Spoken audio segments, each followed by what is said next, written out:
नमस्कार दोस्तों, मैं हूं धीरज दुबे। आ गया हूं सुबह सुबह आपको स्कीम बताने के लिए।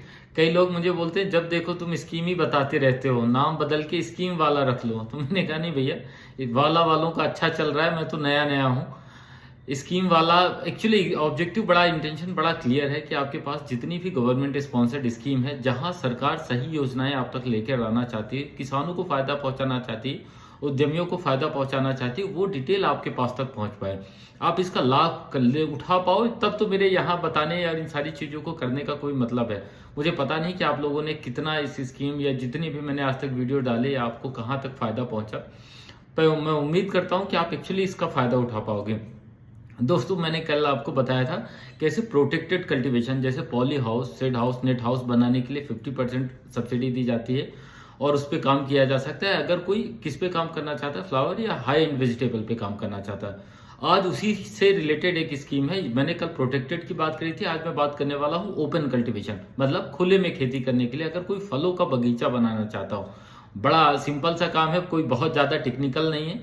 सिंपल एक आपको बगीचा बना देना होगा। फलों को बगीचा बनाने के लिए क्या है, पहली क्राइटेरिया क्या है इस स्कीम के लिए, उन्होंने कहा कि आपके पास अगर आप नॉर्मल एरिया से बिलोंग करते हो तो 2 हेक्टेयर ऑफ लैंड, मतलब 5 एकड़ जमीन हो। अगर हिल स्टेशन से हो तो 2.5 एकड़ जमीन होनी चाहिए, 1 हेक्टेयर ऑफ लैंड होनी चाहिए आपके पास।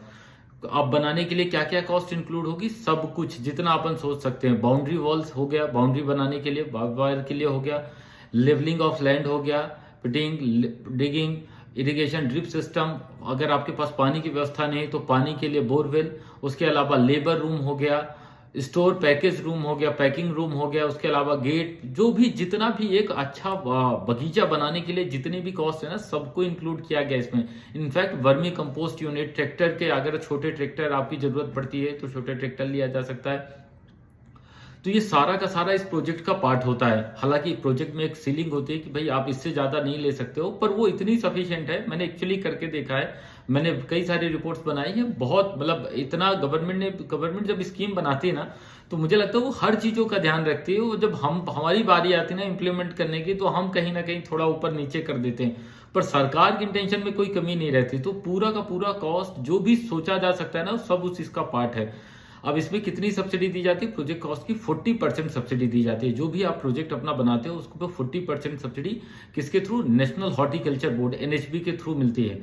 तो फलों का बगीचा बनाना, आप फल चाहे आप आम लगाओ, पपीता लगाओ, केला लगाओ, नींबू लगाओ या सेब लगाओ, जो भी आप लगाना चाहते हो, जिस तरीके का फल, फलों का बगीचा, फलों की खेती, तो स्कीम कौन सी होगी, एनएचबी की स्कीम ओपन कल्टीवेशन, 40% सब्सिडी। ज्यादा जानकारी के लिए